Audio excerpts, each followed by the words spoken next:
the world is now shifting from unipolarity to multipolarity, from free trade to protectionism, from multilateralism to unilateralism, from globalization to hyper-nationalism, from openness to xenophobia, from optimism to anxiety. And this is a global change, not just in one place. The big powers are taking a narrower view of their national interests, and they're adopting a more transactional, and frankly, sometimes even a more coercive approach. And because there is a lack of strategic trust between the big powers, each of them has deep anxiety to stay ahead of each other. These profound shifts have ushered in an era of sharper rivalry, autarky, and the fracturing of global supply chains. Countries have turned inwards, ostensibly in the name of national security, resilience, and de-risking, in order to secure their individual interests in this turbulent environment. This is not merely a sudden temporary change in diplomatic weather. This is geostrategic climate change. A new world order is taking shape and characterized by profound unpredictability, instability, and volatility. Over the last decade, the United States has progressively shifted to a more nationalist approach in response to what it deems to be unfair trade measures and free riding. The new US administration clearly sees tariffs as a means to address non-trade related policy objectives, including national security, local job creation, more resilient supply chains, and bargaining leverage. Other major countries are also using similar restrictions on trade more frequently and not always confining themselves to trade-related issues. Tariffs are being applied to partners, to competitors, and to adversaries alike. The US has announced tariffs on Canada, Mexico, and China, and in turn, these countries have also signaled retaliatory measures. Tit-for-tat tariffs by other countries can easily escalate into a global trade war. Unfortunately, technology has become a focal point for strategic contestation between the big powers. And as countries bid to stay ahead, several have imposed restrictions and export controls on semiconductor chips, critical minerals, and on data.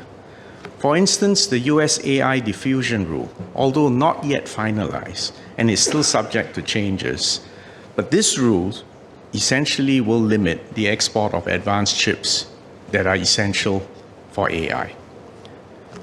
China's retaliatory restrictions on its own exports of critical minerals to the US will also disrupt supply chains, raise production costs, and have an impact on global R&D and innovation. And amidst the heightened scrutiny over advanced technology, Singapore may be criticized for working with or hosting companies and officials from one side or the other, or both. There will be centrifugal pressure from all sides that will make it increasingly hard for us to operate, and it will threaten our raison d'etre as an open hub. The Russia-Ukraine war has now entered its fourth year. In its immediate aftermath, global energy and food prices surged, and this worsened global inflation in 2022. Russia cited historical errors and crazy decisions to justify an invasion and to annex territory of its smaller neighbor. As a tiny city-state that has been independent for only 60 years, this immediately rang alarm bells for us in Singapore. I have known the Russian foreign minister for quite a long time, so we have very open conversations. And in 2022, I explained to him that because of Singapore's circumstances, we had to uphold the principles of sovereign equality and territorial integrity. Similarly, I had a telephone conversation with my counterpart from Ukraine, Andriy Sybiha, last week. I asked him about the war, not about the details, the operational details, but about why this was happening. And he told me, and I'm paraphrasing, that this war is about his country's sovereignty, his country's territorial integrity, and freedom to choose how to organize a society and to have a closer strategic relationship with Europe. And then for good measure, he added laconically, and our critical minerals. Both Russia and Ukraine, and I've taken pains to emphasize that in all my interactions with the foreign ministers, know that Singapore is upholding principles and we're not taking sides. The Europeans and Americans initially responded forcefully to defend Ukraine and to isolate Russia.